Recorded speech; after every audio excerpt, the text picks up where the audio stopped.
The sound echoed through the busy grocery store like a gunshot. Customers froze mid-step, their conversations dying in their throats as they turned to witness the unthinkable. A white store manager, his face red with anger, stood over a young black woman who held her cheek in shock. The fluorescent lights above seemed to buzz louder in the sudden silence, casting harsh shadows across the scene that would change everything. "I don't care what you think you saw," the manager, Derek Williams, spat at the woman sprawled on the floor beside the overturned shopping cart. "People like you always try to steal from stores like this. I've been watching you for 20 minutes, and I saw you slip that bottle of juice into your purse." The woman, Jasmine Washington, looked up at him with tears in her eyes, not from pain, but from the humiliation burning in her chest. Around them, other shoppers whispered and pointed, some recording with their phones. She could hear the murmurs growing louder. "Sir, I paid for everything," Jasmine said quietly, her voice shaking as she tried to gather her scattered groceries. "My receipt is right here in my bag. I can show you." Derek laughed, a harsh sound that made several people step back. "Oh, you have a receipt? That's what they all say. Security cameras don't lie, lady. I saw you take that juice." What Derek didn't know was that Jasmine Washington wasn't just any customer. She wasn't just a young woman trying to buy groceries for her family. She was the secret owner of the entire supermart chain, a business empire she had built from nothing over the past 15 years. She had started with a single corner store in Atlanta and had grown it into a multi-million-dollar company with over 200 locations across the Southeast. But Derek Williams had never seen her face.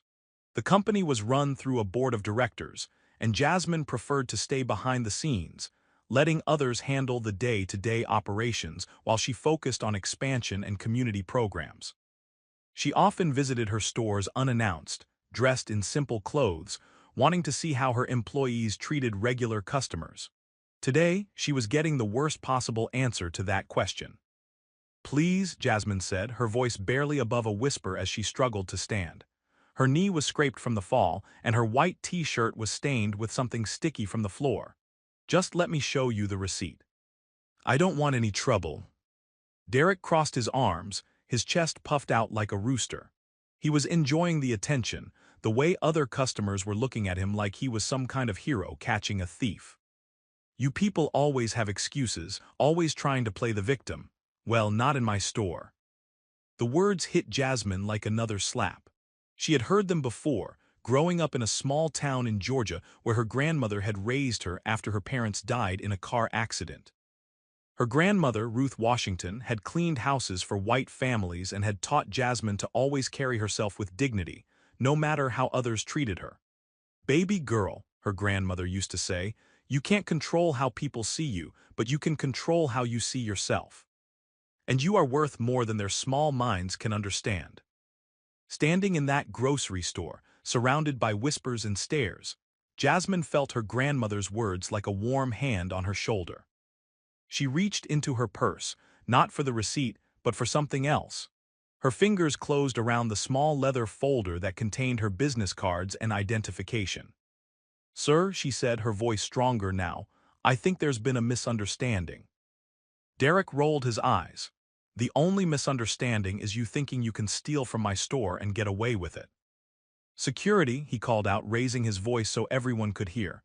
"Call the police, we have a shoplifter." The security guard, a young black man named Marcus, hesitated. Something about the woman seemed familiar, but he couldn't place her. She had kind eyes and spoke with the quiet confidence of someone who wasn't used to being treated this way.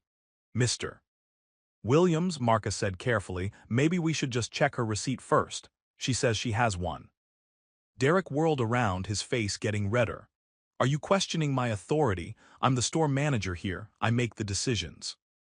Now do your job and call the police." Marcus looked uncomfortable but reached for his radio. That's when Jasmine stood up fully, brushing the dust off her clothes. She was tall and graceful, with natural hair pulled back in a simple ponytail and warm brown eyes that seemed to see right through Derek's bluster. "Mr. Williams," she said, her voice carrying now across the store, "I'm Jasmine Washington. I own this store." Derek laughed again, but this time it sounded forced. "Lady, I don't know what game you're playing, but you can't just claim to own the store. That's ridiculous. Several customers started pulling out their phones, sensing that something big was about to happen. A few recognized Jasmine from business articles, though she rarely gave interviews. She was known in the business world as the invisible CEO because she built her empire without seeking publicity. Jasmine opened her leather folder and pulled out a business card. I'm the CEO and founder of Supermart Industries. This store and 199 others like it belong to me. She handed the card to Derek, who looked at it like it might bite him. The color drained from Derek's face as he read the card. This can't be real. You're just some. He stopped himself, realizing that dozens of people were recording him. Just some what? Jasmine asked quietly. Please finish what you were going to say. Derek's mouth opened and closed like a fish. He looked around at the crowd, at the cameras pointed at him, at the security guard who was now staring at him with wide eyes. Marcus had recognized the name. He'd seen it on his paychecks for the past 2 years. I didn't know, Derek stammered. I mean, how was I supposed to know? You look like, you're dressed like. Like what? Jasmine asked, her voice still calm but with an edge that made Derek step back. Like a customer. Like someone who belongs in this store that I built from nothing. The truth was, Jasmine had built Supermart specifically to serve communities like this one. She had grown up poor, watching her grandmother work 3 jobs to keep food on the table. She had seen how people were treated differently based on the color of their skin, how assumptions were made about what they could afford or what they might steal. When she finally had the money to open her first store, she had made a promise to herself and to her grandmother's memory. She would create places where everyone was treated with respect, where families could buy quality food at fair prices, where young people could get their first jobs and learn skills that would help them build their own futures. But standing here, looking at Derek Williams, she realized that her promise had been broken. She had been so focused on growing the business that she hadn't been paying enough attention to who was running her stores day to day. Ma'am, Marcus said, his voice shaking, I am so sorry, I didn't recognize you. I should have stopped this. Jasmine looked at the young man, seeing the genuine remorse in his eyes. It's not your fault, Marcus. You were just doing what you were told. She turned back to Derek. But you, Mr. Williams, you need to explain to me why you thought it was acceptable to put your hands on a customer. Why you thought it was okay to make assumptions about someone based on how they look. Derek was sweating now, his confident posture crumbling. I mean we have a lot of theft in this area. I was just trying to protect the store's interests.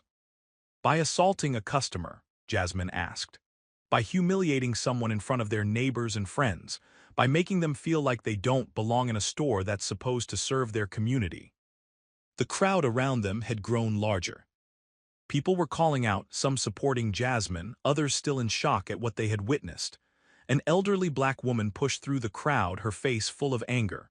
Baby, are you all right? She asked Jasmine, completely ignoring Derek. I saw what he did to you. That was wrong, that was so wrong. Jasmine felt tears prick her eyes.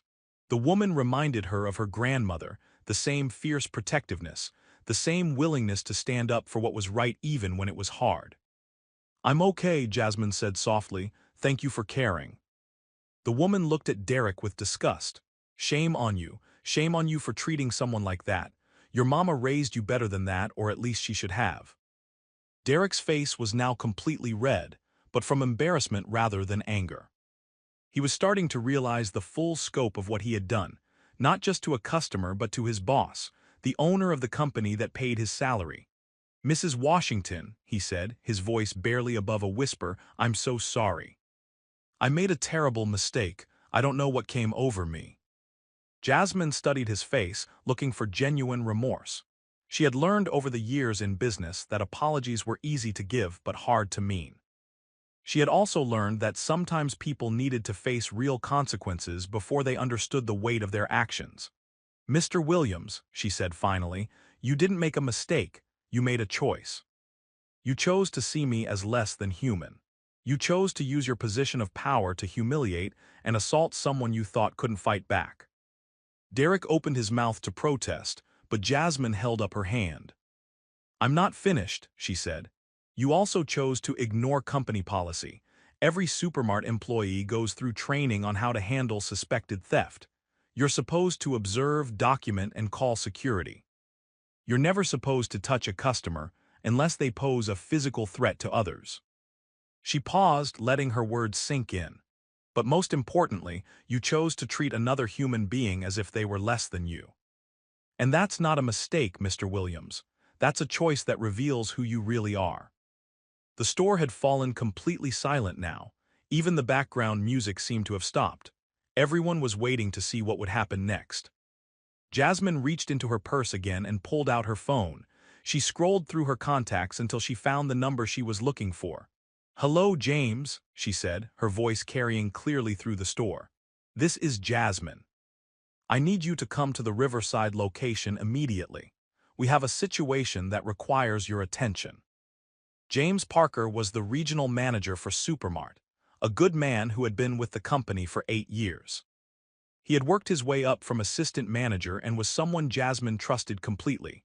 "Yes, ma'am," came his voice through the phone, loud enough for everyone to hear. "I'll be there in 20 minutes. Derek was now visibly shaking. He knew James Parker, knew that when the regional manager showed up, it usually meant someone was about to lose their job. "Please," Derek said, his voice cracking, "I have a family, I have kids. I can't lose this job." Jasmine felt a flash of sympathy, but it was tempered by the memory of how he had treated her just minutes before. How many other customers had he treated the same way? How many people had walked out of this store feeling humiliated and unwelcome? "Mr. Williams," she said, "I have a family too. I have a community that depends on these stores. And I have a responsibility to make sure that everyone who walks through these doors is treated with dignity and respect." She looked around at the crowd, at the faces of people who shopped here regularly, who brought their families here, who worked hard for their money and deserved to be treated well when they spent it. "I built this company," she continued, "because I believe that everyone deserves access to quality food at fair prices. Everyone deserves to be treated with respect, regardless of what they look like or where they come from. And I won't have managers in my stores who don't understand that." Derek was crying now, tears streaming down his face. "Please, I'm sorry, I'm so sorry, I'll do anything. I'll take a pay cut, I'll go to training, I'll do community service.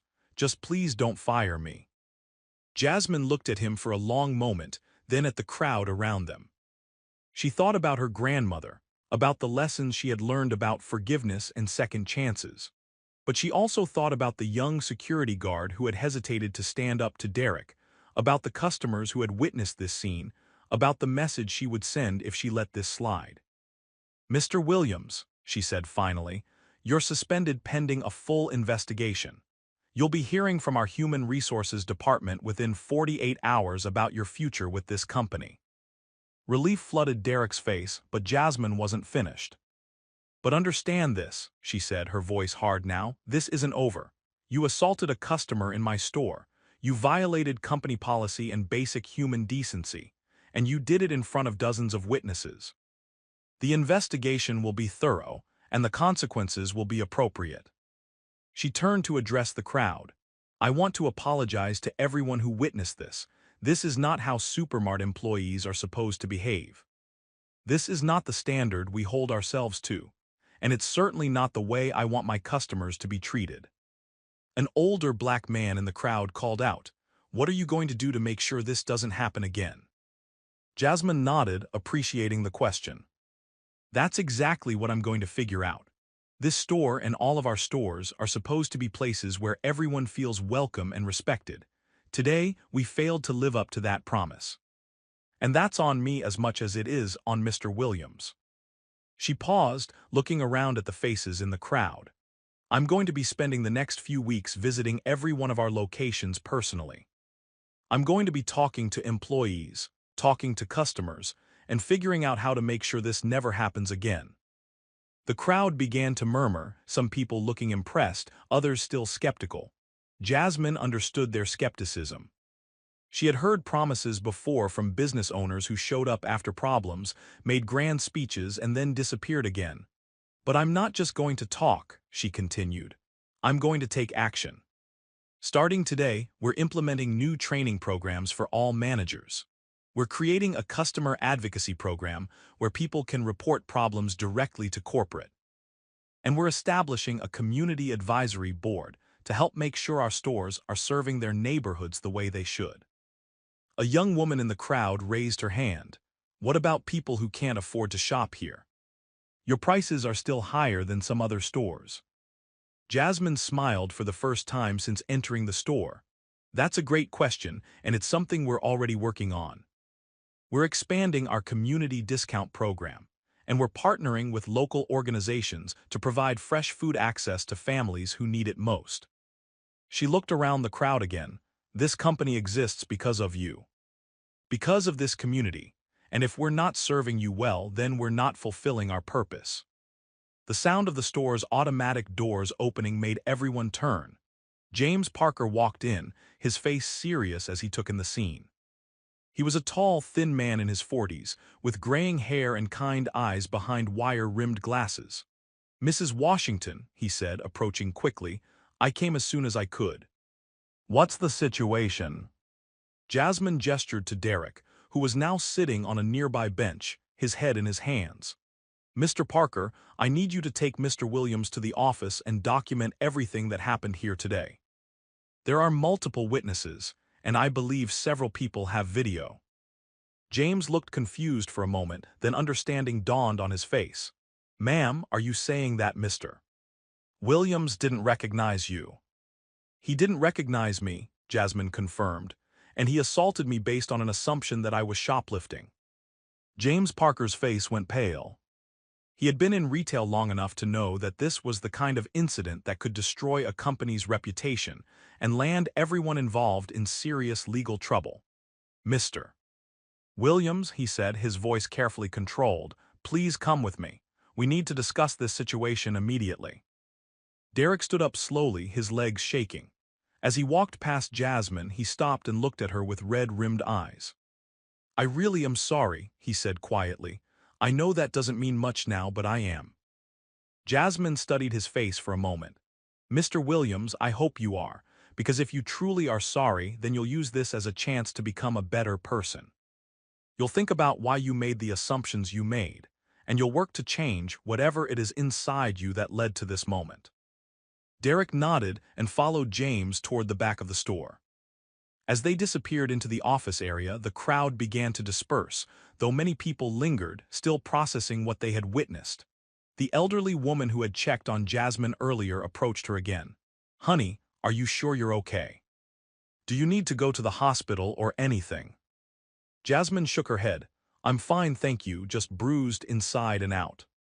"Well, I want you to know that what you did here today was important," the woman said. "Too many times, people like him get away with treating people like us badly. It's about time someone with power stood up and said it wasn't okay." Jasmine felt the weight of responsibility settling on her shoulders. She had power more than most people realized, and with power came the obligation to use it well. "What's your name?" she asked the woman. "Dorothy Henderson," the woman replied. "I've been shopping here for 3 years, ever since you opened this location. My granddaughter works at the supermart over on 5th Street." Jasmine smiled. "Well, Mrs. Henderson, I hope you'll consider joining our community advisory board. We're going to need voices like yours to help us do better." Dorothy Henderson's face lit up. "You really mean that? You really want to hear from regular customers like me?" "Especially from customers like you," Jasmine said. "People who care about their community and aren't afraid to speak up when they see something wrong." As the store began to return to normal, Jasmine realized that her grocery shopping trip had turned into something much bigger. She had come here to quietly observe how her stores were operating, and instead she had been forced to confront the reality that her company wasn't living up to its values. But maybe, she thought, that was exactly what needed to happen. Maybe she had been too removed from the day-to-day operations, too focused on growth and profits to pay attention to the human cost of her success. She picked up her scattered groceries, noting that the bottle of juice Derek had accused her of stealing was still in her cart, along with the receipt that proved she had paid for it. The irony wasn't lost on her. As she headed toward the checkout, she noticed that the cashier, a young black woman probably in her early 20s, was watching her nervously. "Ma'am," the cashier said as Jasmine approached, "I just want to say that I'm sorry about what happened. Mr. Williams shouldn't have treated you that way." Jasmine looked at the young woman's name tag, Keisha. "Thank you, Keisha. What's your last name?" "Johnson," the girl replied, surprised by the question. "Well, Keisha Johnson, I want you to know that what you just said took courage.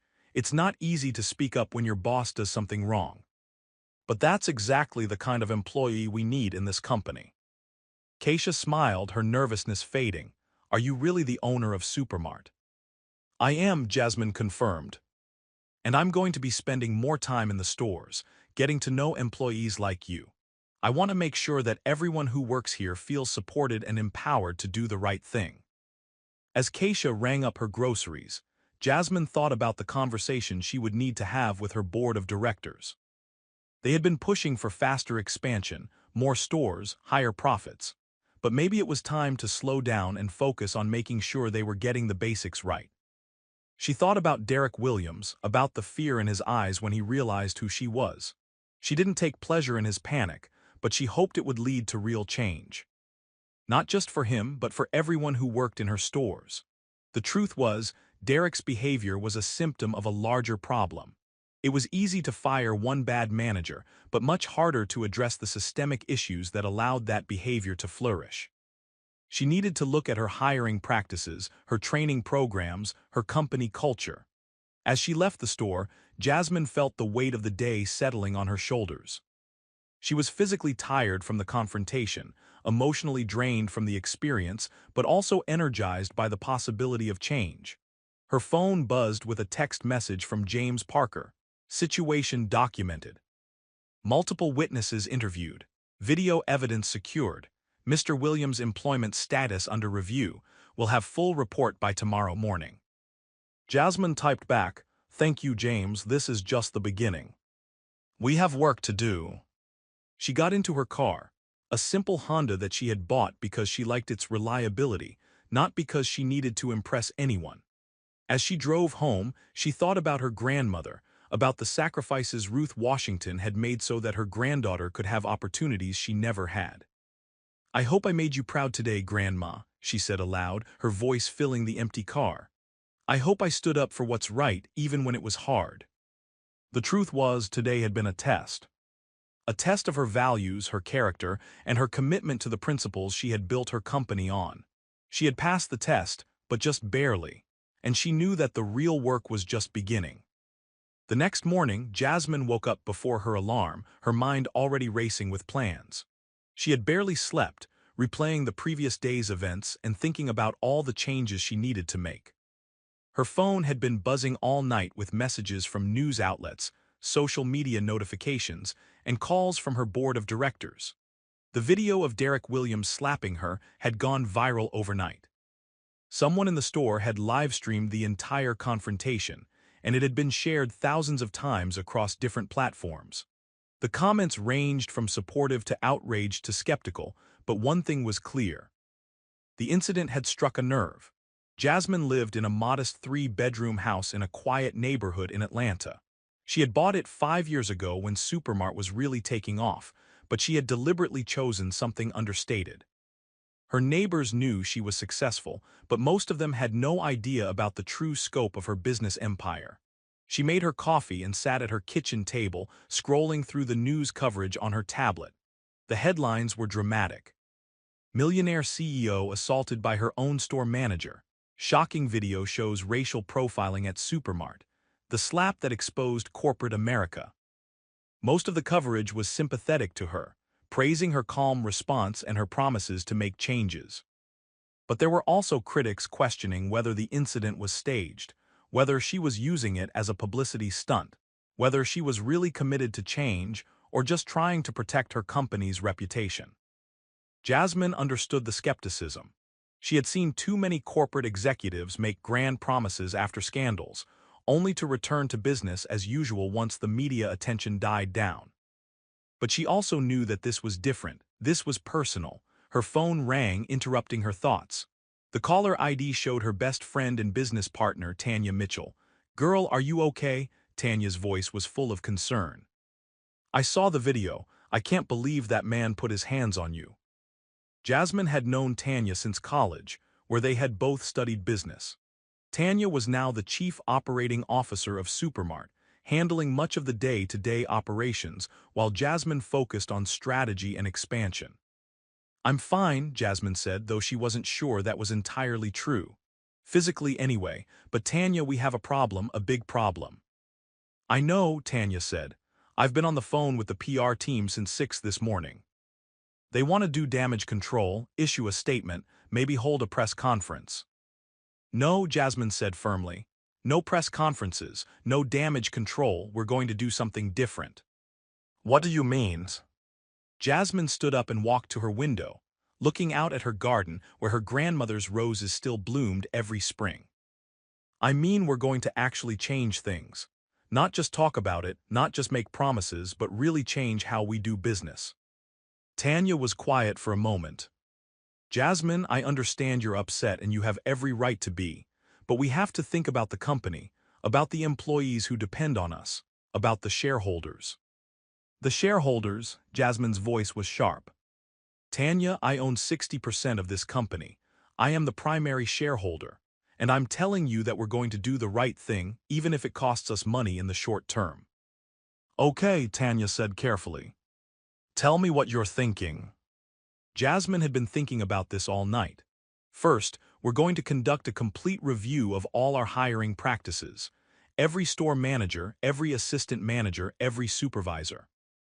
We're going to look at how they were hired, what training they received, and how they've been evaluated." "That's going to be expensive," Tanya pointed out. "So is losing customers because they don't feel welcome in our stores," Jasmine replied. "So is dealing with lawsuits from employees or customers who have been discriminated against. So is having our company associated with racial profiling and assault." She paused, gathering her thoughts. "Second, we're going to implement mandatory bias training for all employees. Not just a one-time workshop, but ongoing education. We're going to bring in experts, we're going to use real scenarios, and we're going to make it clear that discrimination of any kind will not be tolerated." "What about Derek Williams?" Tanya asked. "James Parker sent me his report. Multiple witnesses, video evidence, clear violation of company policy." "He's fired," Jasmine said without hesitation. "Effective immediately. We can't have someone who assaults customers representing our company." "He's going to sue," Tanya warned. "He's going to claim wrongful termination, maybe even reverse discrimination." "Let him," Jasmine said. "We have video evidence of him assaulting a customer. We have witnesses. We have clear documentation of policy violations. Any lawyer worth their degree will tell him he doesn't have a case." Jasmine walked back to her kitchen table and sat down. "But Tanya, firing Derek Williams is the easy part. The hard part is making sure this doesn't happen again. And that means looking at our entire corporate culture." "What do you mean?" "I mean asking ourselves why someone like Derek Williams felt comfortable treating a customer that way. Was it because he thought no one would care? Was it because he'd done similar things before and gotten away with it? Was it because our training was inadequate or our oversight was lacking?" Tanya was quiet for a long moment. "You're right," she said finally. "We've been so focused on growth and expansion that we might have lost sight of our core values." "Exactly," Jasmine said, "and that's on both of us. We built this company to serve underserved communities, to provide good jobs and quality products to people who deserved better. But somewhere along the way, we got distracted by the business side and forgot about the human side." "So what's the plan?" Tanya asked. Jasmine opened her laptop and pulled up the notes she had been making since dawn. "First, we're going to visit every single store in our network. Not announced visits, not corporate inspections, but actual shopping trips. We're going to see how customers are treated, how employees behave, how our policies are being implemented." "All 200 stores." "All 200 stores," Jasmine confirmed. "It's going to take months, but we're going to do it. We're going to see our company through our customers' eyes." "That's a lot of travel," Tanya said. Then we'll split up, you take half, I'll take half, we'll bring other executives too. This is going to be a company-wide priority. Jasmine scrolled through her notes. Second, we're going to establish a customer advocacy program. Any customer who feels they've been treated unfairly can report it directly to corporate and will investigate immediately. No going through store management, no bureaucracy, just direct access to people who can fix problems. That could open the floodgates, Tanya warned. We could be dealing with hundreds of complaints.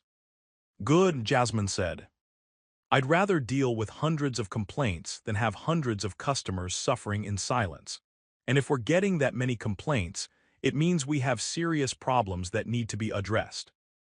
What about the community advisory board you mentioned yesterday? Jasmine smiled. That's going to be key. We're going to establish advisory boards at every store made up of local community members. They'll meet with store management monthly, provide feedback on how we're serving their neighborhoods, and help us identify problems before they become crises. And you think people will want to participate? I think people like Dorothy Henderson will jump at the chance to have a voice in how their local store operates. And I think their input will be invaluable. Jasmine closed her laptop and leaned back in her chair.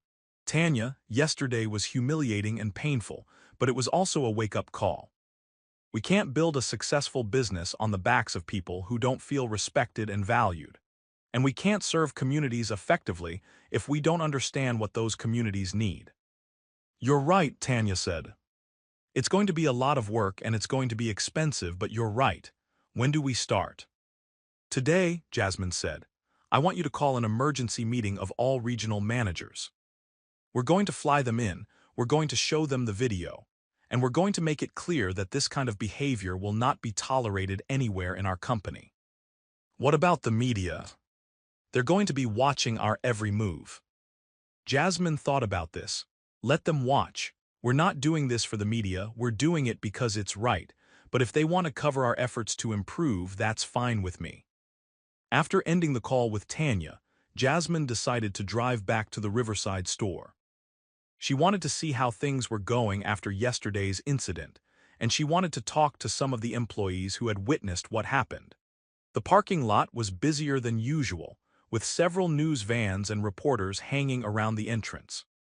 Jasmine put on sunglasses and a baseball cap, hoping to avoid recognition as she walked into the store. The atmosphere inside was tense. Employees were clearly on edge, probably unsure about what was going to happen next. Customers were whispering among themselves, and Jasmine could see several people recording with their phones. She made her way to the customer service desk, where a middle-aged black woman was helping a customer with a return. "Excuse me," Jasmine said when the customer had finished. "Could I speak with you for a moment?" The woman looked at her carefully. "You're the owner, aren't you, the one from yesterday?" "Yes, I'm Jasmine Washington. What's your name?" "Linda Carter. I've been working here for 4 years, ever since the store opened." "What did you think of what happened yesterday?" Jasmine asked. Linda looked around nervously, then leaned in closer. "Honestly, I wasn't surprised.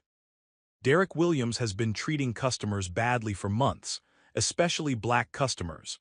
But when we complained to management, nothing ever got done." "What kind of complaints?" "Following people around the store, making rude comments, being suspicious of people for no reason. There was one incident about 6 months ago where he accused a teenage boy of stealing candy, searched his backpack without permission, and when he didn't find anything, he just said, 'You got lucky this time.'" Jasmine felt her anger rising again. "Did anyone report this to corporate?" "We tried," Linda said, "but it never seemed to go anywhere, and Derek made it clear that anyone who complained about him would face consequences." "What kind of consequences?" "Cut hours, bad schedules, negative performance reviews." People were afraid to speak up. Jasmine pulled out her phone and opened her notes app. "Linda, I want you to know that Derek Williams has been terminated. He will not be coming back to this store. But I also want you to know that I'm going to need your help to make sure this doesn't happen again." "What do you mean?" "I mean I need employees like you to feel safe reporting problems. I need to know when customers are being treated badly, when policies are being ignored, when people in positions of authority are abusing their power. Linda looks skeptical, and you think things will really change. Or are you just saying that because of all the media attention? It was a fair question, and Jasmine appreciated the directness. Linda, I can't prove to you that things will change just by talking about it. But I can tell you that yesterday changed me. It reminded me why I started this company in the first place. And I can promise you that I'm going to do everything in my power to make sure that every customer and every employee in every supermart store is treated with dignity and respect. I hope so, Linda said. Because we have good people working here and we have good customers shopping here. They deserve better than what's been happening. Jasmine spent the next hour walking around the store, talking to employees and customers. The conversations were enlightening and disturbing. Several employees told her about incidents they had witnessed but felt powerless to stop. Several customers shared stories of being followed, questioned, or treated with suspicion. One conversation particularly stuck with her. A young mother named Angela Rodriguez was shopping with her two small children when Jasmine approached her. "Excuse me," Jasmine said, "I'm the owner of Supermart. I was wondering if you could tell me about your experience shopping here." Angela looked surprised, then concerned. "Is something wrong? Are you investigating something?" "I'm trying to understand how our customers are being treated," Jasmine explained. "Yesterday there was an incident here, and I want to make sure we're doing everything we can to serve our community well." Angela glanced around nervously, then stepped closer. "To be honest, I've been thinking about switching to another store. The manager here, he makes me uncomfortable." "How so?" "He follows me around sometimes, especially when I have my kids with me. He acts like I'm going to steal something. Last week, he made me unpack my diaper bag at the checkout because he thought I had hidden something in it." Jasmine felt sick. "I'm so sorry that happened to you. Did you report it to anyone?" "Who would I report it to? He's the manager. And honestly, I need to shop somewhere, and this is the closest store to my house. I just try to get in and out as quickly as possible." "Angela, I want you to know that the manager you're talking about, Derek Williams, no longer works here. He was fired yesterday for inappropriate behavior toward customers."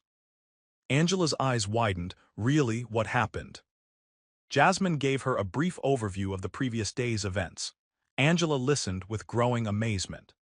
"You mean you were just shopping like a regular customer and he treated you that way?" Angela asked. "Exactly. And I realized that if he was willing to treat me that way without knowing who I was, then he was probably treating other customers the same way or worse." "Wow," Angela said. "I never thought. I hope someone would do something, but I never thought it would actually happen." "It shouldn't have taken what happened to me for changes to be made," Jasmine said. "And I'm committed to making sure this kind of thing doesn't happen again in any of our stores." Angela was quiet for a moment, then said, "You know what? I think I'll keep shopping here. If you're really going to make changes, I want to support that." As Jasmine continued her conversations, she began to see a pattern. Derek Williams had been systematically creating a hostile environment for customers, particularly customers of color. He had been using his position of authority to intimidate and humiliate people who felt they had no recourse. But she also saw something else, a community that was ready to heal. Employees who wanted to do better but hadn't felt empowered to speak up. Customers who were willing to give the store another chance if they saw real change. By the time she left the store, Jasmine had filled several pages of notes with specific incidents, policy violations, and suggestions for improvement. She also had a list of employees who had volunteered to help with the transition and customers who were interested in joining the Community Advisory Board. Her phone rang as she was walking to her car. It was James Parker. "Mrs. Washington," he said, "I wanted to update you on the Derek Williams situation. He's been terminated as of this morning." HR delivered the news and security escorted him from the building. "How did he take it?" "Not well. He was angry, made some threats about lawsuits and media attention. But our legal team is confident that we're on solid ground. The video evidence is clear, and we have multiple witness statements." "Good. What about finding a replacement?" I've been thinking about that. Instead of just promoting from within or hiring from outside, what if we took a different approach? What do you mean? What if we involved the community in the selection process? Maybe have a panel that includes employees, customers, and community members. That way, the new manager would know from day one that they're accountable to the people they serve. Jasmine smiled. I like that idea. It would send a strong message about our commitment to community engagement. I'll start putting together a plan, James said. Also, I wanted to let you know that several employees have come forward with additional complaints about Derek's behavior. Things that happened over the past few months that they were afraid to report. What kind of things? Racial profiling, inappropriate comments, retaliatory scheduling for employees who questioned his decisions. It's worse than we initially thought. Jasmine felt a wave of guilt wash over her. James, how did we miss this? How did we let it go on for so long? I think we trusted too much in the hierarchy, James said. We assumed that if there were problems, they would be reported up the chain. But when the person causing the problems is the one who's supposed to receive the reports, the system breaks down. That's going to change, Jasmine said. We're going to create multiple pathways for reporting problems, and we're going to make sure that everyone knows they can come directly to corporate if they need to. There's something else, James said. Some of the employees are worried about retaliation. Even though Derek is gone, they're concerned about speaking up about other issues. What kind of retaliation? Mostly economic. People are worried about having their hours cut, being passed over for promotions, things like that. A lot of our employees are living paycheck to paycheck, so any reduction in income is a serious threat. Jasmine understood. Many of her employees were single parents, college students, or people working multiple jobs to make ends meet. The fear of losing income was real and justified. We need to address that, she said. Maybe we should consider implementing some kind of whistleblower protection policy, with guaranteed income protection for people who report problems in good faith. That's a good idea. I'll talk to HR about how to structure something like that. After ending the call, Jasmine sat in her car for a few minutes, processing everything she had learned. The scope of the problem was bigger than she had initially realized, but so was the opportunity for positive change. She started the car and began driving home, but halfway there, she changed her mind and headed toward her office instead. She had work to do, and she didn't want to wait. The Supermart corporate headquarters was a modest building in an office park outside Atlanta. Jasmine had deliberately chosen something understated rather than flashy, believing that money spent on impressive offices was money that could be better spent on employee salaries and customer service. When she walked into the building, she could feel the tension in the air. News of the incident had spread quickly among the corporate staff, and everyone was waiting to see how she would respond. She went straight to her office and called her assistant, Patricia Williams, no relation to Derek. Patricia, I need you to set up a video conference with all regional managers for tomorrow morning. And I need you to schedule individual meetings with the heads of HR, legal, training, and operations for this afternoon. Yes, ma'am. Anything else? Yes, I want you to start researching consulting firms that specialize in diversity and inclusion training. I want to find the best in the business, not just someone who can check a box. I'll get right on that. Jasmine's first meeting was with Sarah Chen, the head of human resources. Sarah was a smart, experienced professional who had been with the company for 3 years. Sarah, Jasmine said as soon as she sat down, I need to know how Derek Williams was hired, how he was supervised, and how his performance was evaluated. Sarah opened a thick folder. Derek was hired 2 years ago as an assistant manager at the downtown location. He had previous retail experience and good references from his previous employers. He was promoted to store manager at Riverside 8 months ago. What were his performance reviews like? Generally positive. His sales numbers were good, inventory management was solid, and he had low employee turnover. Low employee turnover, Jasmine was surprised. That doesn't match what I'm hearing from employees. Sarah frowned. What do you mean? I mean, employees are telling me that Derek was cutting hours and giving bad schedules to people who complained about him. That sounds like it would lead to high turnover. Let me check the numbers, Sarah said, pulling out her laptop. After a few minutes, she looked up with a confused expression. You're right. The overall store turnover is low, but when I break it down by department, there's been high turnover in customer service and front-end operations. Which departments would have the most interaction with Derek? Those two, Sarah said.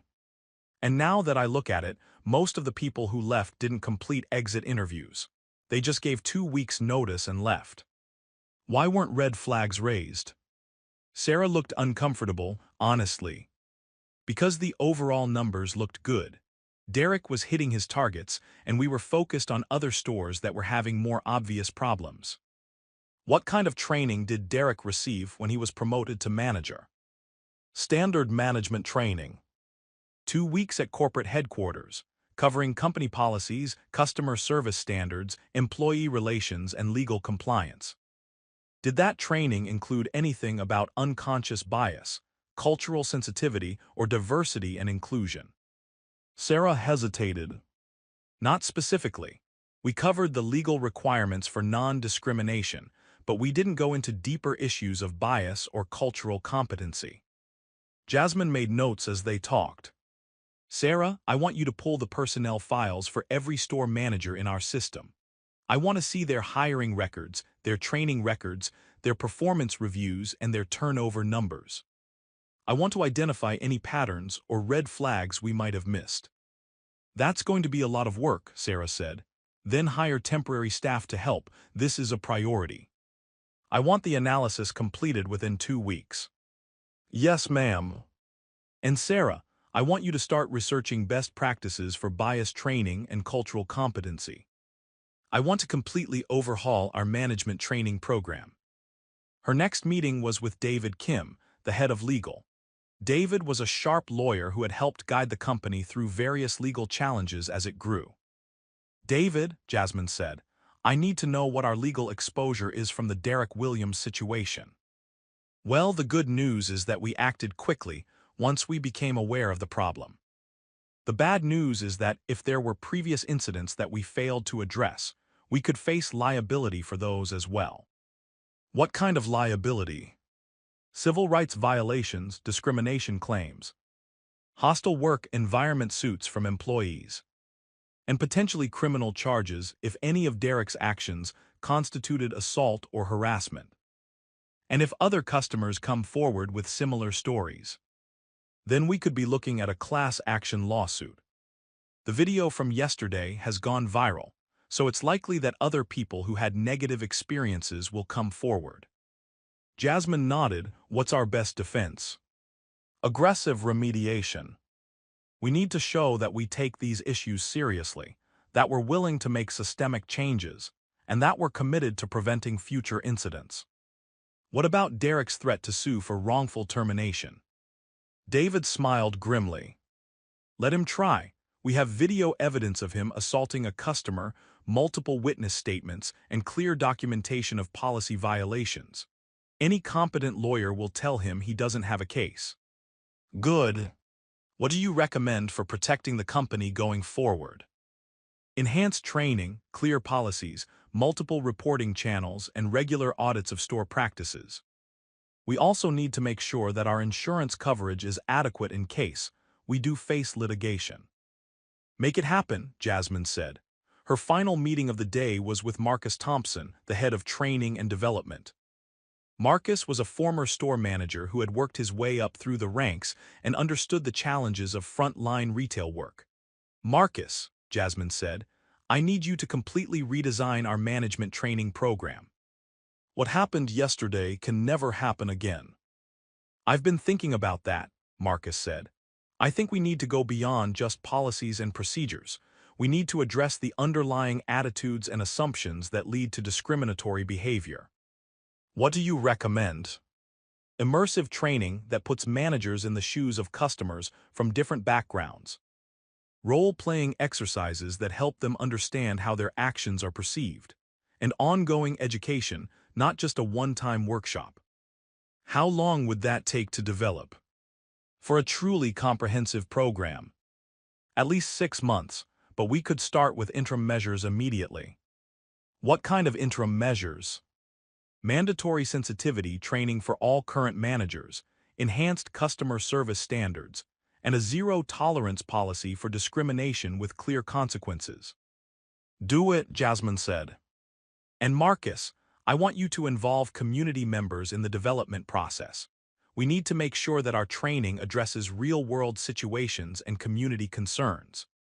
By the time Jasmine left the office, it was after 8 o'clock. She was exhausted but also energized. The conversations had been difficult, but they had also been productive. She was beginning to see a path forward. As she drove home, she thought about her grandmother, about the lessons Ruth Washington had taught her about standing up for what's right even when it's difficult. She thought about Derek Williams, about the fear and anger in his eyes when he realized who she was. She thought about the employees and customers who had been hurt by his actions, and about the work that lay ahead. But most of all, she thought about the opportunity. The chance to build something better, to create a company that truly served its community, to prove that business success and social responsibility could go hand in hand. Her phone buzzed with a text from Tanya, saw the news coverage, mostly positive, ready to start the store visits tomorrow, let's change the world. Jasmine smiled as she pulled into her driveway. Tomorrow would bring new challenges, but tonight she felt hopeful. She had the resources, the team, and the commitment to make real change happen. As she unlocked her front door, she whispered a promise to her grandmother's memory. "We're going to do this right, Grandma. We're going to build something you'd be proud of." 2 weeks after the incident, Jasmine's office looked like a war room. Charts covered the walls, showing customer satisfaction scores, employee turnover rates, and complaint patterns across all 200 supermarket locations. Her desk was covered with personnel files, training manuals, and legal documents. The investigation she had ordered was revealing problems that ran deeper than she had imagined. Sarah Chen knocked on the door and entered with a thick folder. "Mrs. Washington, I have the analysis you requested on all store managers. You're not going to like what I found." Jasmine looked up from the customer complaint reports she had been reading. "How bad is it?" "Worse than we thought. Derek Williams wasn't an isolated case. I found patterns of discriminatory behavior at 17 other locations." Sarah opened the folder and spread out several charts. High turnover rates among employees of color, disproportionate numbers of customer complaints from minority communities, and several managers with histories of discrimination, complaints at previous employers. How did we miss this during the hiring process? In some cases, the complaints were settled privately, so they didn't show up in reference checks. In other cases, the managers were skilled at covering their tracks. They would hit their sales targets and maintain overall low turnover by keeping a small core of employees happy while pushing others out. Jasmine studied the charts, feeling a familiar anger building in her chest. "Show me the worst ones." Sarah pointed to a location in Birmingham. "This store has had a 37% turnover rate among black employees compared to 12% for white employees. The manager, Robert Hayes, has had multiple complaints filed against him, but they were all handled at the store level." "What kind of complaints?" "Racist comments, unequal enforcement of policies, retaliatory scheduling." One employee said he called her articulate, in a way that made it clear he was surprised she could speak properly. "And the store in Charleston?" "Similar pattern. The manager there, Jennifer Walsh, has been accused of following black customers around the store and making them feel unwelcome. Customer satisfaction scores for that location are 15% below the company average." Jasmine felt sick. "Sarah, how many employees and customers have we failed? How many people have suffered because we weren't paying attention?" "I don't know," Sarah said quietly, "but I think it's a lot more than 17 stores. These are just the ones where the patterns are most obvious." "What do you recommend?" "Immediate suspension of the managers with the worst records, pending full investigation. Enhanced training for all remaining managers, and a complete overhaul of our hiring and supervision processes." Do it, Jasmine said without hesitation. Start with the suspensions today. After Sarah left, Jasmine called Tanya, who was in the middle of her own store visits in Tennessee. Tanya, please tell me you're finding better things than I am. I wish I could, Tanya said. I'm at our Nashville location, and I just watched a cashier treat an elderly black woman like she was going to steal something. She made her open her purse, questioned her about coupons, and spoke to her like she was a child. Did you intervene? I did. I spoke to the cashier privately, then I apologized to the customer. But Jasmine, the look in that woman's eyes. She was so hurt, so humiliated, and she told me it happens every time she shops here. What did you do? I got her contact information and asked if she'd be willing to join our community advisory board. She said yes, but she also said she'd believe changes were coming when she saw them. Jasmine understood the skepticism. What about the staff? Are they receptive to change? Mixed reactions. Some employees are excited about the new policies and training programs. Others are defensive, saying they're being unfairly targeted. And a few are openly hostile, claiming that we're being too politically correct. The hostile ones need to go, Jasmine said. We can't build a new culture with people who are committed to the old one. I agree, but we need to be careful about how we handle it.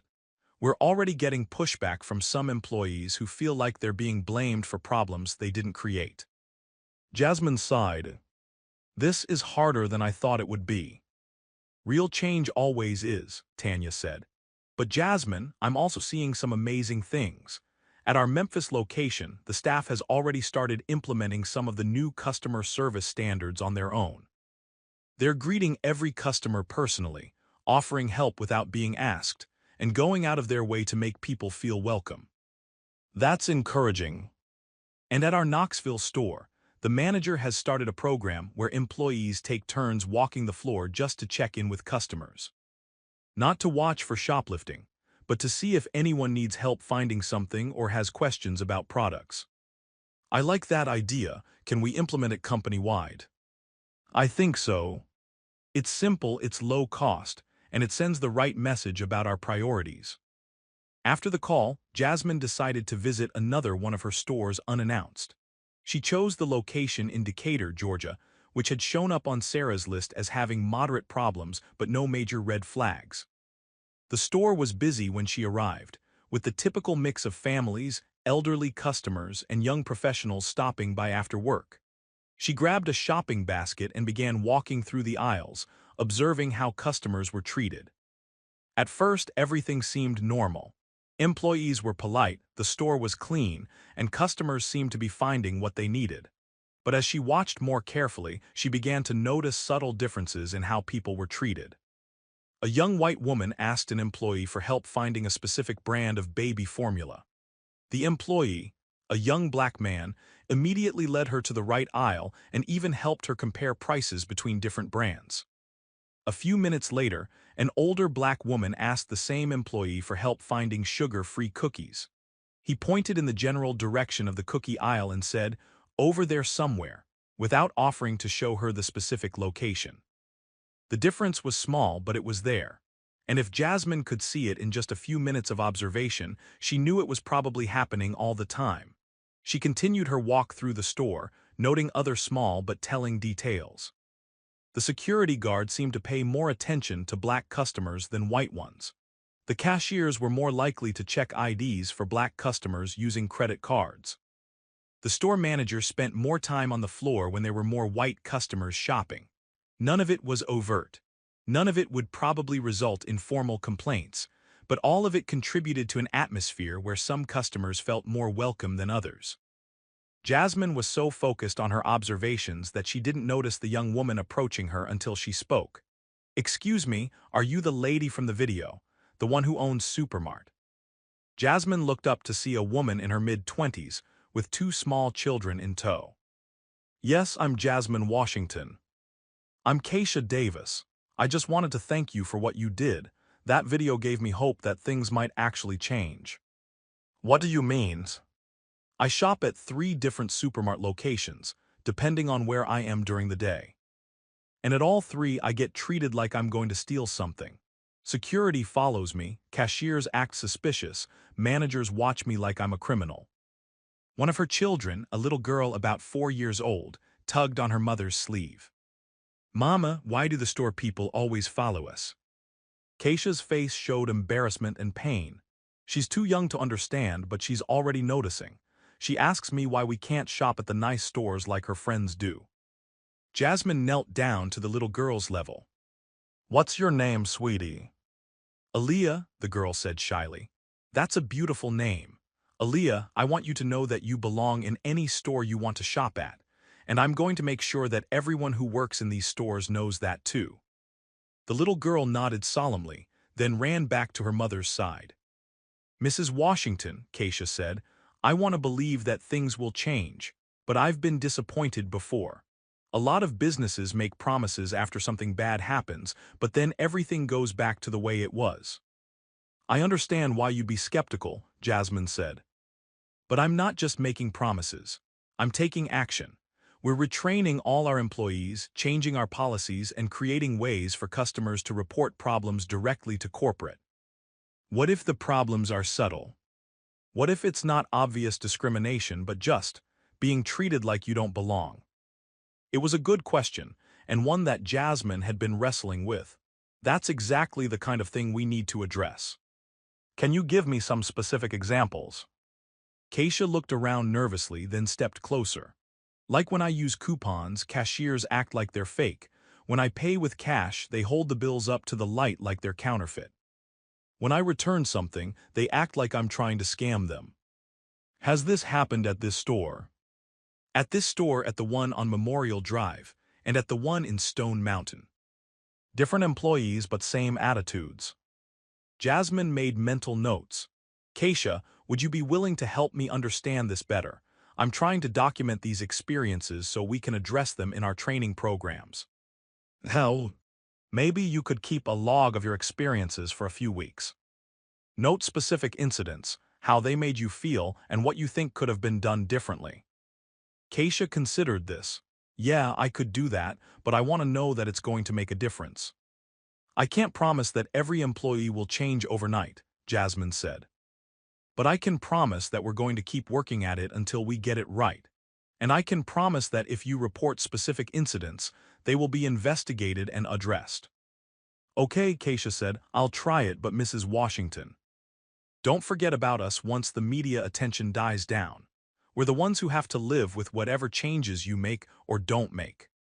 I won't forget, Jasmine promised. After Keisha left, Jasmine continued her walk through the store, but the conversation had affected her deeply. She was starting to understand that the problem wasn't just about bad managers like Derek Williams.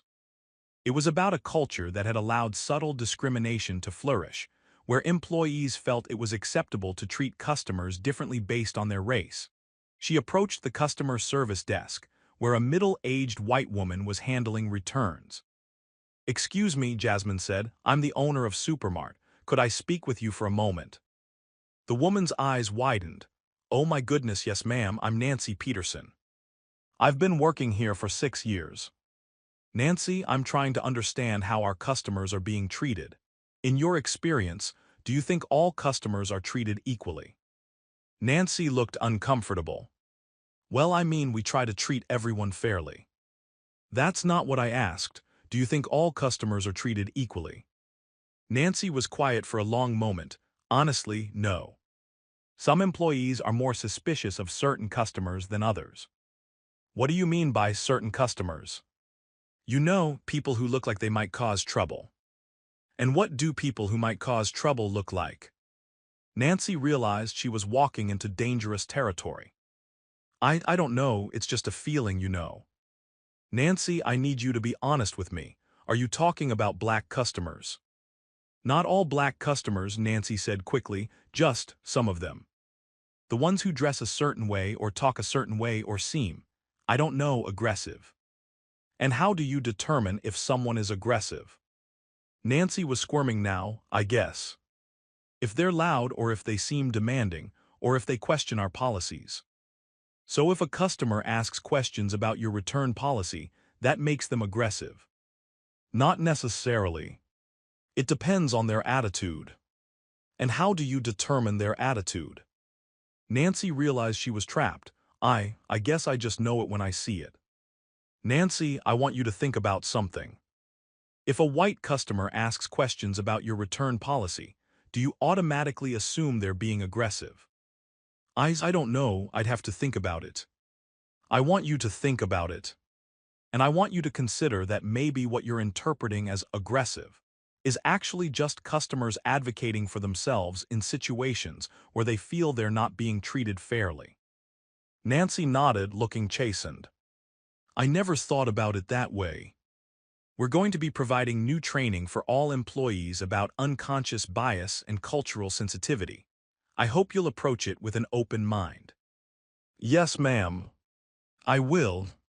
As Jasmine left the store, she felt both discouraged and determined. The conversation with Nancy had revealed how deeply ingrained these attitudes were, but it had also shown that people could be made to think differently about their assumptions. Her phone rang as she was getting into her car. It was James Parker. Mrs. Washington, I have an update on the Community Advisory Board for the Riverside location. We've had an overwhelming response. 37 people have volunteered to participate. That's wonderful. How did you select the final members? We tried to get a good mix of demographics and perspectives. We have longtime residents and newer arrivals, different age groups, different economic backgrounds. Dorothy Henderson, the woman who stood up for you that first day, is going to be the chair. Perfect. When is the first meeting? Next week, and Mrs. Washington, I think you should be there. People want to see that you're personally committed to this process. I'll be there. What about the new store manager? We're still interviewing candidates. The community panel is participating in the process, just like you suggested. They're asking tough questions about how candidates would handle discrimination, how they would build relationships with the community, and how they would ensure that all customers feel welcome. Good. I'd rather take time to find the right person than rush and make another mistake. There's something else. We've had 3 job applications from people who saw the news coverage and want to work for a company that takes these issues seriously. One of them is a former store manager from a competitor who says she's tired of working for companies that don't care about their communities. That's encouraging. Schedule interviews for all 3. Already done, and Mrs. Washington, I've been thinking about something. What if we created a formal community engagement position at each store? Someone whose job is specifically to build relationships with local organizations, listen to community concerns, and help bridge any gaps between the store and the neighborhood. I like that idea. It would show that we're serious about being part of the community, not just taking money from it. I'll put together a proposal for you to review. After ending the call, Jasmine drove home thinking about everything she had learned over the past 2 weeks. The investigation had revealed problems that were deeper and more widespread than she had initially realized. But it had also shown her that change was possible, that people were willing to do better if given the right tools and expectations. She thought about Keisha Davis and her daughter Aaliyah, about Nancy Peterson and her unconscious biases, about the 37 community members who had volunteered to help make things better. She thought about the employees who were excited about the changes and the ones who were resistant to them. Most of all, she thought about the responsibility she carried. She had built a company that touched thousands of lives every day, and she was just now fully understanding the weight of that impact. As she pulled into her driveway, she made a decision. She wasn't going to delegate this transformation to her executives or her consultants. She was going to be personally involved in every aspect of it, from the training programs to the hiring decisions to the community meetings. She owed it to her customers, her employees, and her grandmother's memory to get this right. And she was going to make sure that happened, no matter how long it took or how much it cost. The community center in Riverside was packed beyond capacity. Folding chairs had been arranged in rows facing a small stage, but people were standing along the walls and crowding in the doorways. Word had spread quickly about the first meeting of the Supermart Community Advisory Board, and it seemed like half the neighborhood had shown up. Jasmine sat in the front row, her stomach churning with nervous energy. She had attended countless business meetings, presented to boards of directors, and negotiated million-dollar deals. But this felt different. These weren't investors or executives, these were the people whose lives were directly affected by the decisions she made. Dorothy Henderson walked to the podium, her silver hair neatly styled and her church dress pressed and professional. At 72 years old, she had the bearing of someone who had spent decades fighting for her community and wasn't about to stop now. "Good evening, everyone," Dorothy said, her voice carrying clearly through the packed room. "I know we're all here because of what happened at our supermart 3 weeks ago, but I want to start by saying that this isn't just about one incident. This is about something bigger." The room fell silent, everyone leaning forward to hear what she had to say. "For too long, we've been customers in our own neighborhood without having a voice in how we're treated. We've been expected to spend our money and keep quiet about problems. Well, that ends tonight." Applause erupted from the crowd, and Dorothy waited for it to die down before continuing. "Mrs. Washington has asked us to help her understand what needs to change.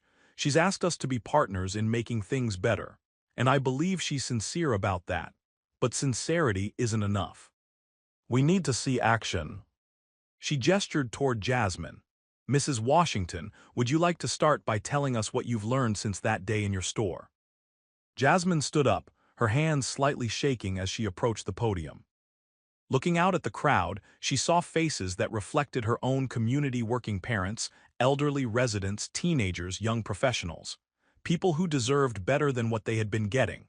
"Thank you, Mrs. Henderson," she said, her voice steady despite her nerves. "Over the past 3 weeks, I've visited dozens of our stores unannounced. I've talked to employees and customers. I've reviewed personnel files and customer complaint records. And I've learned some difficult truths." She paused, making eye contact with people throughout the room. "I learned that Derek Williams wasn't the only manager treating customers poorly. I learned that we've had patterns of discrimination at multiple locations. I learned that customers have been suffering in silence because they didn't think anyone would listen." A woman in the middle of the room raised her hand. "What are you doing about it?" "We've suspended 12 managers pending investigation. We've fired 3 who had the worst records. We're implementing new training programs for all employees. And we're creating new ways for customers to report problems directly to corporate." "That sounds like a lot of talk," called out a man near the back. "How do we know you're not just trying to make this go away?" "Because I'm here," Jasmine said simply. "Because I'm asking for your help. Because I'm willing to be held accountable by this community." An elderly man in the front row leaned forward. "Mrs. Washington, I've been shopping at that store since it opened. I've seen how some of the employees treat people, but I've also seen good employees who try to do right. Are you going to punish everyone for the actions of a few?" "No, Mr. Johnson, Robert Johnson. Mr. Johnson, you're right that there are good employees who have been trying to do the right thing. Some of them have been frustrated by the problems but didn't know how to address them. We're not going to punish people for the actions of others, but we are going to make sure everyone understands what our expectations are." A young woman stood up. "I work at the supermart on 5th Street. I've been there for 2 years and I've seen managers treat customers badly, but when I tried to speak up, I was told to mind my own business. How do we know that won't happen again?" "What's your name?" Jasmine asked. "Tamara Williams." "No relation to Derek," she added, which drew some laughter from the crowd. "Tamara, we're creating a new reporting system that bypasses store management completely. If you see something wrong, you can report it directly to corporate. And we're implementing whistleblower protections, so employees can't be retaliated against for reporting problems." "But what if the problems are more subtle?" asked a woman holding a young child. "What if it's not obvious discrimination, but just being made to feel unwelcome?" Jasmine recognized her immediately. "Keisha, right? We talked at the Decatur store." "Yes, ma'am, I've been keeping that log you asked me to. And I've documented 12 incidents in the past 3 weeks where I was treated differently than other customers." "Can you give us an example?" Keisha looked around the room nervously, then seemed to gather her courage. "Last week I was buying groceries at the Memorial Drive location. I had a cart full of food, probably $200 worth. When I got to the checkout, the cashier asked me if I was using food stamps before I even reached for my wallet. Murmurs of recognition rippled through the crowd. Several people nodded knowingly. The white lady in line behind me had just as much food, but nobody asked her about payment methods. When I told the cashier I was paying with a credit card, she acted surprised. "What did you do?" Dorothy asked. "I asked to speak to the manager. He came over, looked at my groceries, looked at me and said, 'Is there a problem?' Like I was the one causing trouble." "And what happened then?" "I paid for my groceries and left. But I felt humiliated, and my daughter was with me, watching the whole thing." Jasmine felt her anger rising again, but she kept her voice calm. "Keisha, I want you to know that what happened to you was unacceptable. And I want everyone in this room to know that assuming someone is using government assistance based on their appearance is a form of discrimination." A man in his 30s raised his hand. "I'm Kevin Thompson. I manage the electronics department at the downtown location. I've been with the company for 5 years, and I've never seen anything like what happened with Derek Williams." "Kevin, I appreciate you being here. What's your perspective on these issues?" "Honestly, I think most of our employees are good people who want to do right. But I also think we haven't been given enough training or guidance on how to handle difficult situations." "What do you mean?" "Like if I see a customer acting suspicious, what am I supposed to do? If someone's asking a lot of questions about return policies, how do I know if they're genuinely confused or if they're trying to run a scam?" It was a fair question, and Jasmine could see other people in the room nodding along. "Kevin, those are exactly the kinds of situations we need to address in our training. The key is to treat every customer with respect while following appropriate procedures. If you have concerns about a customer's behavior, you document it and follow protocols. You don't make assumptions based on what they look like." "But what are the protocols?" asked a woman near the back. "Because I've seen employees make up rules depending on who's asking." "That's going to change," Jasmine said. "We're creating clear written policies for every situation, and we're going to train all employees on those policies. No more making up rules on the spot." Dorothy stepped back to the podium. "I want to hear from more community members. What are your experiences? What do you want to see changed?" An elderly man with a walker slowly stood up. "I'm James Butler. I'm 81 years old and I've been shopping at Supermart since it opened.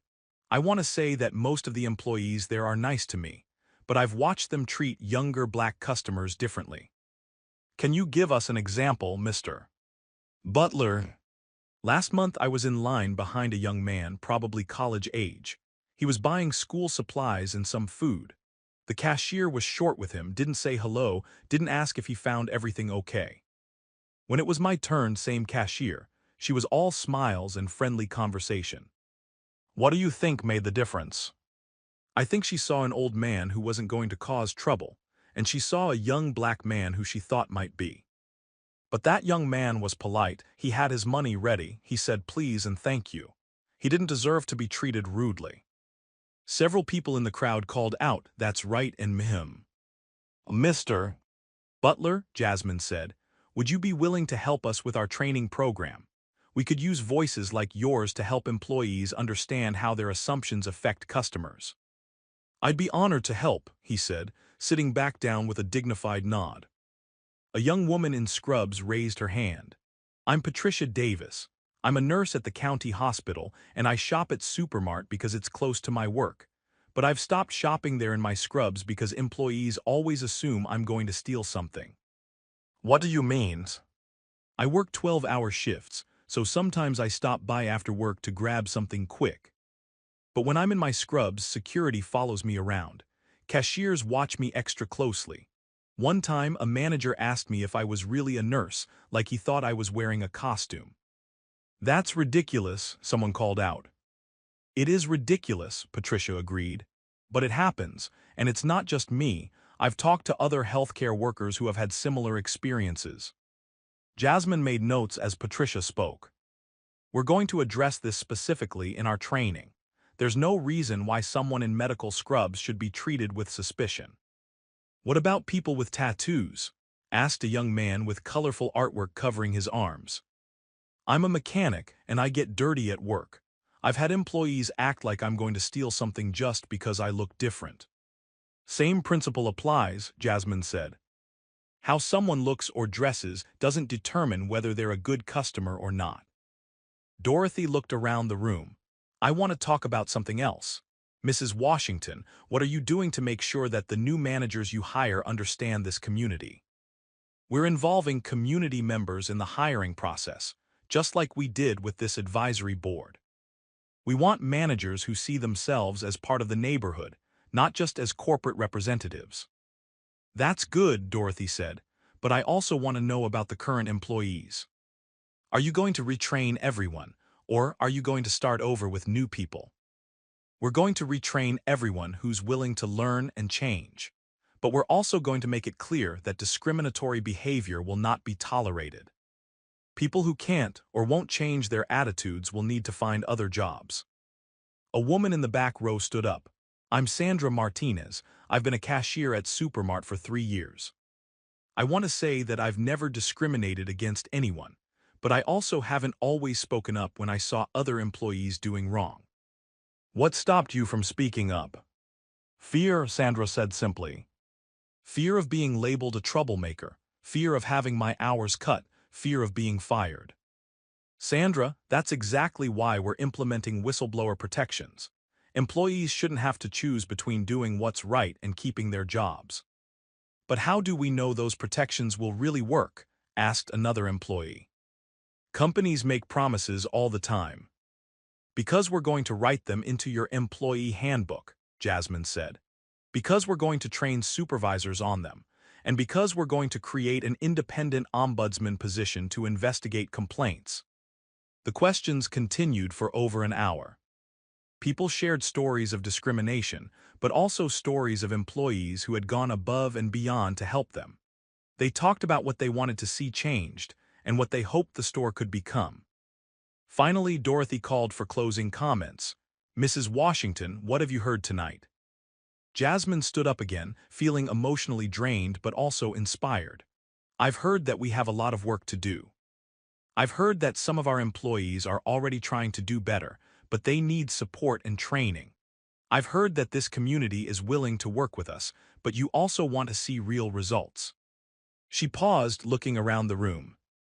Most importantly, I've heard that you want Supermart to be a place where everyone feels welcome and respected. And I promise you that we're going to work every day to make that happen. What's your timeline? Asked a man near the front. New training starts next week for all employees. New policies go into effect immediately. Community advisory boards will be established at all our locations within 60 days. And I'm going to personally visit every store in our network over the next 6 months. What if we don't see changes? Dorothy asked pointedly. Then you hold me accountable, Jasmine said. You use your voice, you organize, you demand better. Don't let us get comfortable or complacent. As the meeting broke up, people approached Jasmine individually to share more personal stories or offer suggestions.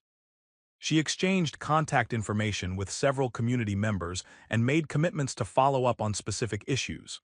One of the last people to approach her was a teenager, maybe 16 or 17 years old. Mrs. Washington, I'm Marcus Jones. I just wanted to say thank you. For what, Marcus? For listening, for caring. Most adults don't really listen to what teenagers have to say. But tonight you heard everyone. What's your experience been at Supermart? Marcus looked uncomfortable. Honestly, employees watch me like I'm going to steal something just because I'm a young black man. They follow me around, they ask me questions, they make me feel like I don't belong. That's going to change, Marcus, I promise you that. I hope so, because I got a job application for Supermart last week. I was thinking about applying, but then I wasn't sure if I wanted to work somewhere that treated people like me badly. Marcus, if you're interested in the job, I want you to apply. And I want you to tell me about your experience throughout the process. If there are problems, I want to know about them. Really? Really, we need employees who understand what it feels like to be discriminated against. They're the ones who will work hardest to make sure it doesn't happen to others. As Jasmine drove home that night, she felt overwhelmed by the weight of responsibility. The community meeting had been more intense than she had expected, but also more productive. She had a much clearer picture of what needed to change, and she had commitments from community members to help make it happen.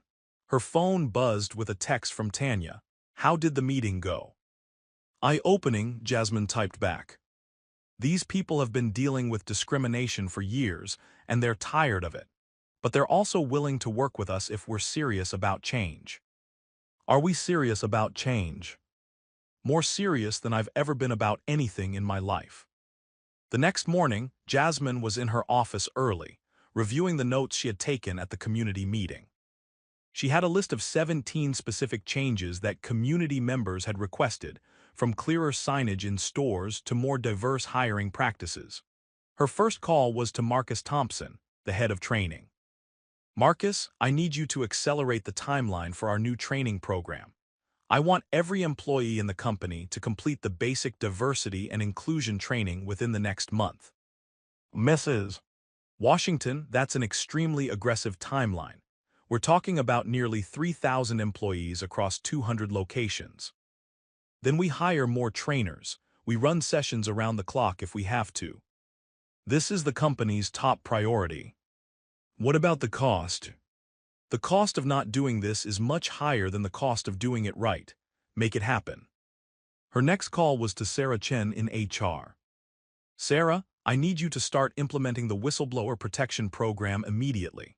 Any employee who reports discrimination or harassment gets job protection, and any manager who retaliates gets fired. We'll need to update employee handbooks, train supervisors, and create new reporting procedures." "Then do it." "I want it operational within 2 weeks." "Mrs. Washington, can I ask you something?" "Of course." "Are you sure about the timeline for all these changes? We're trying to transform the entire company culture in a matter of months." "That's usually something that takes years." "Sarah, I've been thinking about this all night. We don't have years. We have customers who are being hurt right now. We have employees who are suffering right now. Every day we delay is another day that someone leaves our store feeling humiliated or unwelcome. But if we move too fast, we risk making mistakes.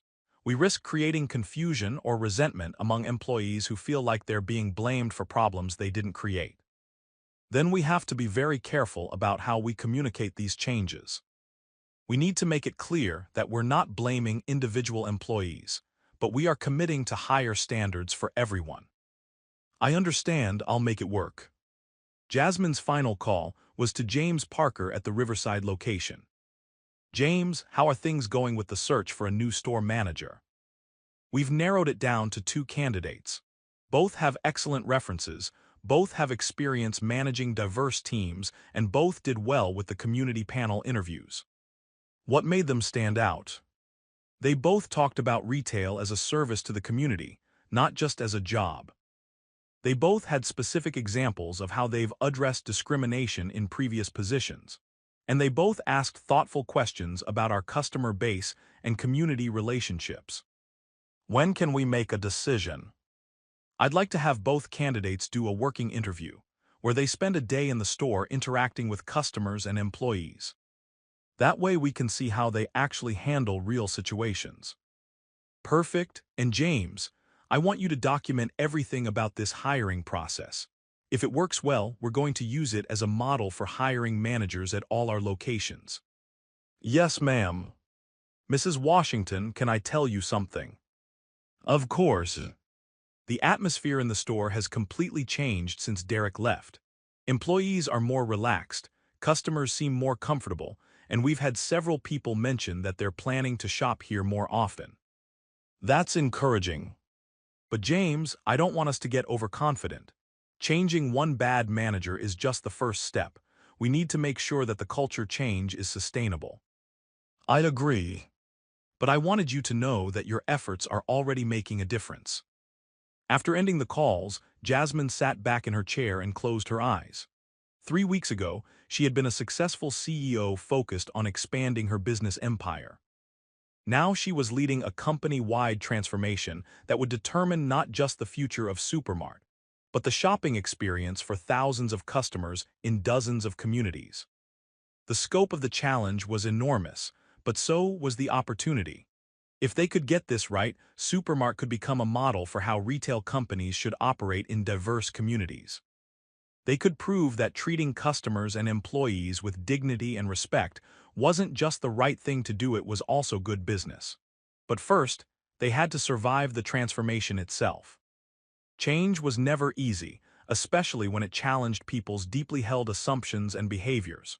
There would be resistance, setbacks, and probably some failures along the way. Jasmine opened her eyes and looked at the framed photo on her desk, a picture of her grandmother, Ruth Washington, taken shortly before she died. In the photo, her grandmother was smiling, but her eyes held the wisdom of someone who had faced discrimination and overcome it through dignity, persistence, and an unwavering belief in what was right. "I won't let you down, Grandma," Jasmine whispered. "We're going to build something you'd be proud of." 6 months after the incident that changed everything, Jasmine stood in the parking lot of the Riverside Supermart, watching customers stream in and out of the store. The scene looked similar to that day in March when Derek Williams had slapped her, but everything about it felt different. She could see Marcus Jones, the teenager who had spoken to her at the community meeting, greeting customers at the entrance. He was wearing a crisp Supermart uniform and had a genuine smile on his face as he offered to help people with their shopping carts. "Mrs. Washington," a voice behind her made her turn. It was Dorothy Henderson, approaching with a clipboard and a satisfied expression. "Dorothy, how did the advisory board meeting go?" "Better than I expected," Dorothy said, falling into step beside her as they walked toward the store. "We reviewed customer satisfaction scores, discussed the new employee training program, and talked about expanding the community discount program. And I have to admit I'm impressed. Customer complaints are down 70% from where they were 6 months ago. Employee turnover is at an all-time low, and the store's sales are up 15%. They entered the store together, and Jasmine immediately noticed the changes. The atmosphere was warmer, more welcoming. Employees were engaged with customers, offering help without being asked. The checkout lines moved efficiently, with cashiers making friendly conversation while maintaining professionalism. "Mrs. Washington, Mrs. Henderson," a voice called out from the customer service desk. It was Linda Carter, the employee who had told Jasmine about Derek Williams' pattern of discrimination. "Linda, how are things going?" "Really well," Linda said, her smile genuine. "We got our new manager, Patricia Williams, about 4 months ago, and she's been amazing. She really listens to both customers and employees." "What's different about her approach?" "She walks the floor every day, talking to customers and checking in with employees. She's implemented a daily huddle where we discuss any issues from the previous day and plan for the day ahead. And she's made it clear that treating customers with respect is our top priority." "That's wonderful to hear. And Mrs. Washington, I wanted to thank you for the employee advocacy program. Last month, I had a customer who was being difficult and I wasn't sure how to handle it. I was able to call the corporate hotline and get guidance within minutes. It made me feel supported." As they continued through the store, Jasmine noticed details that warmed her heart. The store's demographic mix was more diverse than before, with customers of all ages and backgrounds shopping comfortably together. The staff was more diverse too, with several new hires from the local community. They stopped at the electronics department, where Kevin Thompson was helping an elderly black woman compare features on different tablets. "The thing is, Mrs. Johnson," Kevin was saying patiently, "this model has a bigger screen which might be easier for you to see. But this one has a longer battery life, which means you won't have to charge it as often. Which one do you think would be better for video calls with my grandchildren?" "For video calls, I definitely recommend the one with the bigger screen. The picture quality is better, and you'll be able to see your grandchildren more clearly." Jasmine and Dorothy exchanged glances. 6 months ago, Kevin had been asking about protocols for handling suspicious customers. Now he was providing patient, helpful service without any hint of bias. Their next stop was the checkout area, where they found Keisha Davis in line with her daughter Aaliyah. Jasmine approached them with a smile. "Keisha, how are you doing?" "Mrs. Washington, I'm doing great. This is actually my first time shopping here since." She paused, not wanting to revisit the painful memory in front of her daughter. "Since things changed," Jasmine finished diplomatically. "Yes, and I have to say the difference is incredible. The cashier just asked Aaliyah about her backpack. She's got a new one for school, and they had a nice conversation about her favorite color." Aaliyah beamed up at them. "She said my purple backpack was beautiful." "It is beautiful," Jasmine agreed. "Are you excited about starting second grade?" "Yes, and Mama says we can shop here for my school supplies because the people are nice now." As they watched Keisha complete her transaction, Jasmine noticed that the cashier, a young woman named Destiny, was friendly and efficient. She asked if Keisha had found everything she needed, commented positively on some of her product choices, and processed her payment without any of the suspicious behavior that had characterized previous interactions. "Thank you for shopping with us, Mrs. Davis," Destiny said as she handed over the receipt. "We appreciate your business." "Thank you," Keisha replied, and Jasmine could hear the genuine warmth in her voice. "We'll see you next week." As they left the store, Dorothy shook her head in amazement. "You know, 6 months ago, I wasn't sure this would work. I thought you might make some changes for a few weeks and then go back to business as usual." "What changed your mind?" "Seeing the results. But also seeing how hard you've worked to make this happen. You've been to every store in your network, haven't you?" "All 200 locations," Jasmine confirmed, "some of them multiple times." "And you've personally overseen the training programs." "I wanted to make sure they were done right. I wanted every employee to understand that these changes were coming from the top, that they were non-negotiable." They walked to Dorothy's car, continuing their conversation. "What was the hardest part?" Dorothy asked. "Honestly, dealing with the employees who didn't want to change. We had to let go of about 30 people across all our locations, managers and employees who couldn't or wouldn't adapt to the new standards." "That must have been difficult." "It was. But it was also necessary. We couldn't build a new culture while keeping people who were committed to the old one." "What about the financial impact? All this training and policy change must have been expensive." Jasmine smiled. "It was expensive up front.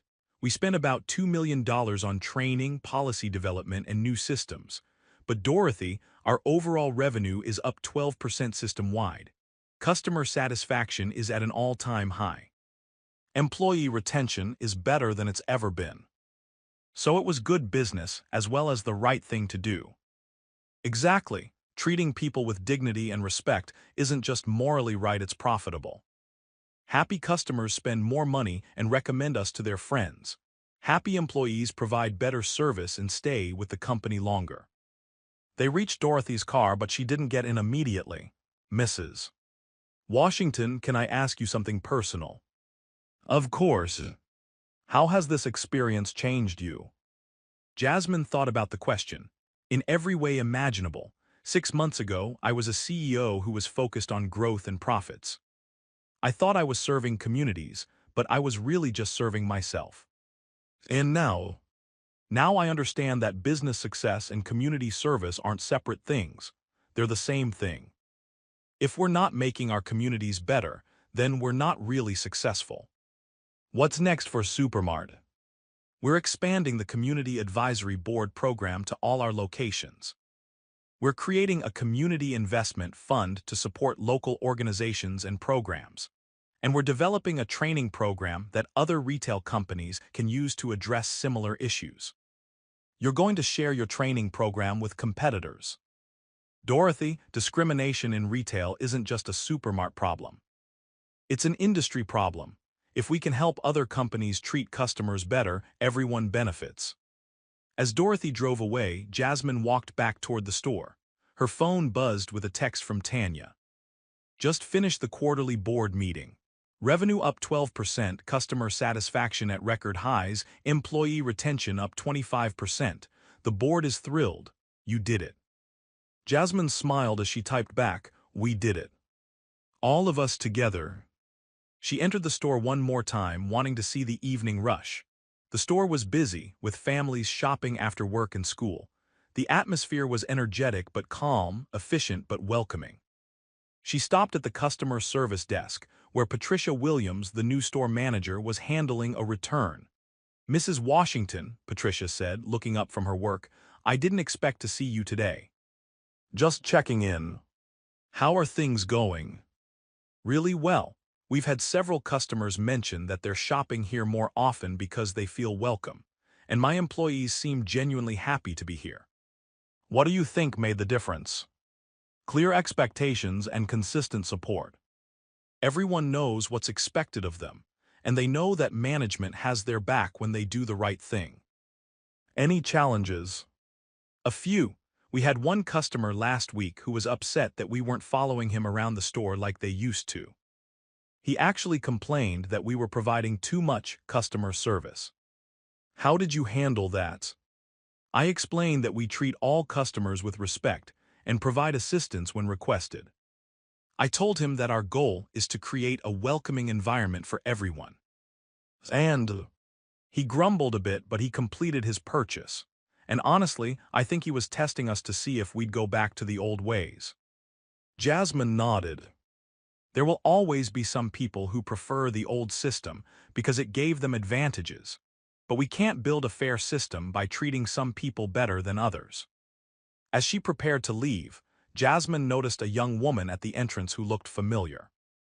It was Tamara Williams, the employee who had spoken up at the community meeting about trying to report problems and being told to mind her own business. "Tamara, how are you doing?" "Mrs. Washington, I'm doing great. I actually got promoted to assistant manager at the 5th Street location last month." "Congratulations, how's the new role?" "It's challenging, but I love it.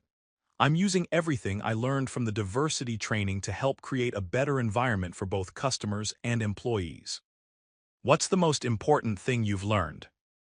"That small actions matter. A smile, a greeting, treating someone with respect, these things seem simple, but they make a huge difference in how people feel about shopping with us." "That's exactly right. Mrs. Washington, I wanted to thank you for everything you've done. A year ago, I was afraid to speak up about problems. Now I'm in a position to help solve them." As Jasmine finally left the store, she felt a deep sense of satisfaction. The transformation had been difficult, expensive, and sometimes painful, but it had also been successful beyond her wildest expectations. She thought about Derek Williams, who had filed a wrongful termination lawsuit that was dismissed within 2 months. She thought about the other managers who had been let go, some of whom had found new jobs and hopefully learned from their experiences. She thought about the customers who had been hurt by discrimination and were now enjoying a better shopping experience. Most of all, she thought about her grandmother, Ruth Washington, who had cleaned houses for families that didn't always treat her with respect, but who had never lost her dignity or her belief that things could be better. "We did it, Grandma," she said aloud as she got into her car. "We built something you'd be proud of." Her phone rang as she started the engine. It was an unknown number, but she answered anyway. "Mrs. Washington. This is Janet Morrison from the National Retail Association. I'm calling because we've heard about the transformation at Supermart, and we'd like to invite you to speak at our annual conference about diversity and inclusion in retail." "I'd be honored to speak," Jasmine said. "But I want to make sure I'm clear about something. This isn't about Supermart's success story. This is about the ongoing work of building inclusive businesses." "What do you mean?" "I mean that transformation isn't a destination, it's a journey. We've made significant progress, but we're not done. We're still learning, still improving, still listening to our communities. That's exactly the message we want to share with our members.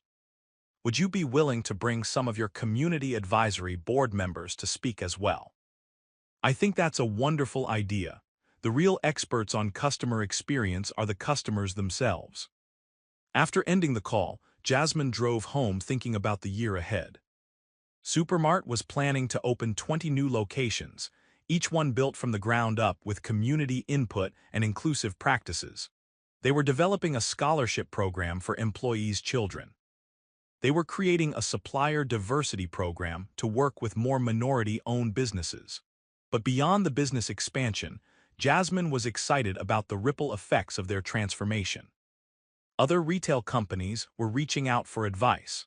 Community organizations were using Supermart as an example of how businesses could be true partners in neighborhood development. And employees were taking the skills they learned at Supermart to other jobs, spreading the culture of respect and inclusion. As she pulled into her driveway, Jasmine reflected on the journey that had brought her to this point.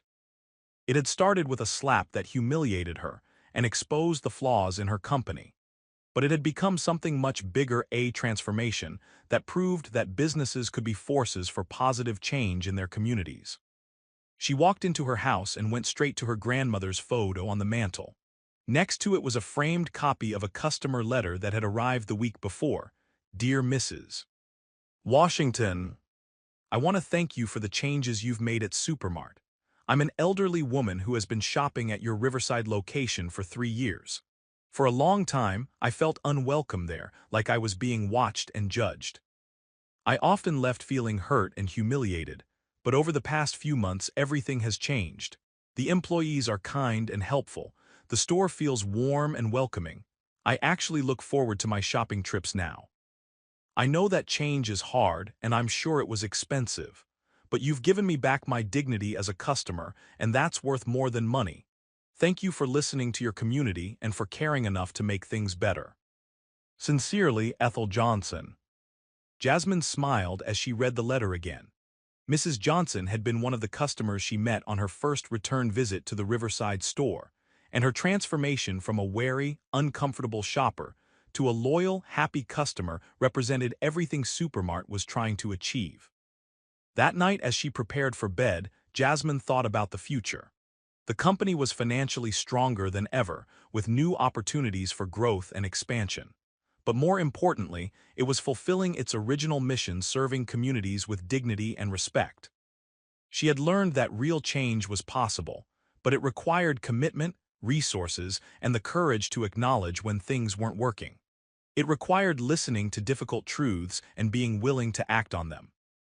Most of all, it required understanding that business success and community service weren't competing priorities, they were the same thing.